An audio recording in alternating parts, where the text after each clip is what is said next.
Howdy folks, welcome to the channel Rockin' the Country. I'm Don and I have a continuation of David and Becky Baumer's 20th anniversary celebration. They live in Ohio, but they're sort of vacationing to celebrate down in Stanton, Kentucky. So I'm wearing my Kentucky hat for you guys. So congratulations. I'm very happy. I love seeing these things. The video that you put together, David, for you and Becky was just very sweet, very touching.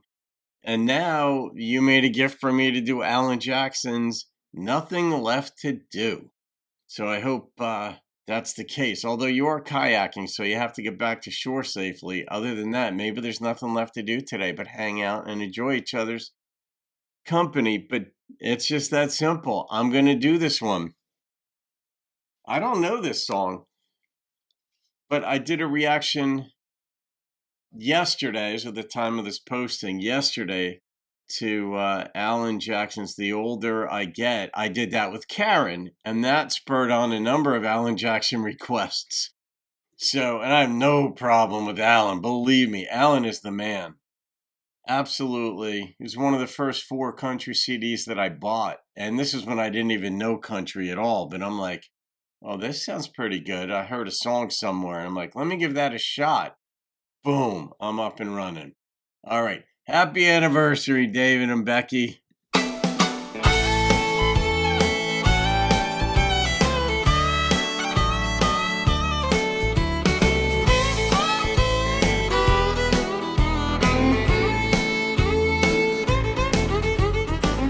I shave my face and comb my hair.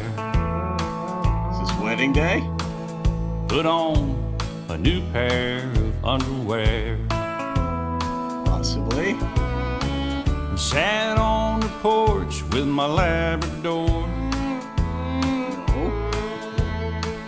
Like 100 other times before. She changed her shoes and freshened up her face. Put on some skimpy, sexy lace. All right. And finally made her way through the back screen door. We loaded up on the front seat of my Ford. And we went out to dinner and we drove right back home. Watched an old movie and drank half a bottle of rum. Then we turned off the TV and we got right down to there ain't nothing left to do now that we've done it. Oh, yeah. Nice choice, David. Guy to guy, I'm hoping this happens for you, my friend.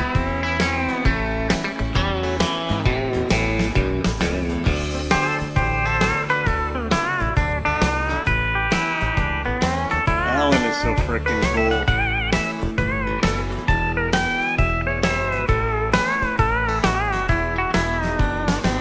It seems like it happens every time. All right.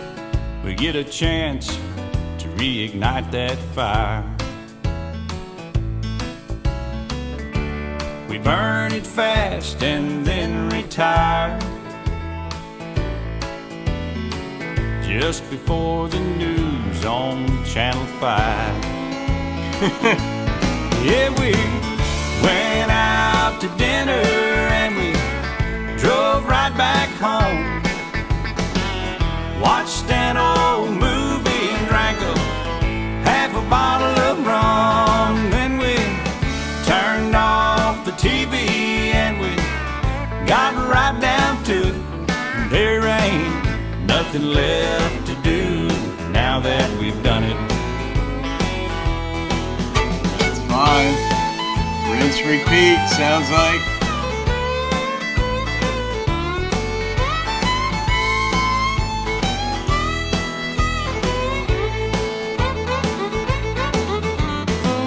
After all these years, it can get routine. You can change the order up or use different names. Use different names? Try it in the morning or the middle of the day. The end results are still the same. Oh, we went out to dinner and we drove right back home.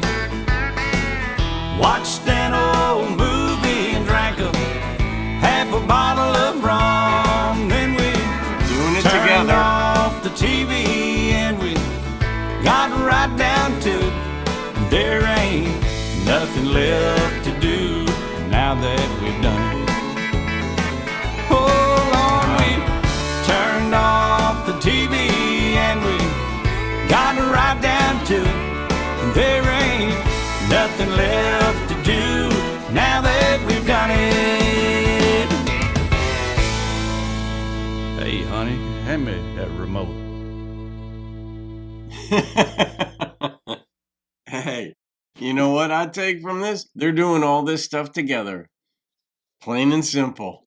And like he said, we've done this 100 times before. I put on a new pair of underwear. I go out, sit on the porch. I assume he's wearing his jeans.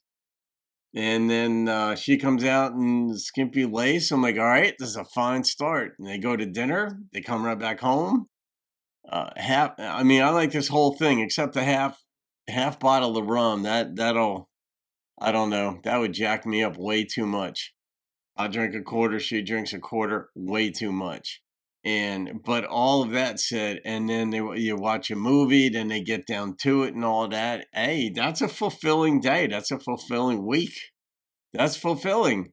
You're doing it with one another. And yeah, there's a certain predictability about it. Hey, you're doing it with another person. And that's the key right there. And you're doing it with the same person. And, about the grass being greener and all that stuff. Look, we can pick out negative things of anything. We can make up negative things. But really, when we learn to focus on the good things that are going on, it's amazing how that frame of reference, it impacts just your mood. It impacts how you view what you're doing, what you might do, what you've already done. It can really enliven all of it. Yeah, could this be premarital counseling playlist like you suggested, David? It could. You know what? I'll think about it in edit. Now I'll think about it now, just so that you know what I'm gonna do. Yeah, I think it's a good call. I think I'm gonna go with it. I do. There's enough in here. I like for people to see the way things work, good and bad, in a marriage. But mostly the premarital counseling playlist is for people to be aware of how it really works. Not negatively, but just to gird your mind against developing bad habits or bad mindsets in a relationship. And the songs in there are very good for preparing people for marriage, instead of like all roses and great and happy and all that stuff. They're not sad songs per se, but they're just like, here is the way it really works, folks. Be prepared. It's like if you're going to take on a new job, whether it's construction or banking or a doctor, like, here's what your life looks like. Here's what it's going to look like. So at least you're prepared to a certain extent. When the experiences hit, it's there, and you're somewhat prepared for how to think about it and process it so you don't fall apart. And this is right there on the cusp. So I'm putting it in the premarital counseling playlist. So now I'm going to rate this one of Alan's, and I had a goofy grin on from jump. The number that popped into my head was a 9.0. That's how I'm leaving this one. 9.0. Nothing left to do but fall asleep in each other's arms. Hey, how bad is that for a day? You know what I mean? All right, David and Becky. Happy anniversary again. I know you'll be in Kentucky when you see this. I'll see you guys all in another video.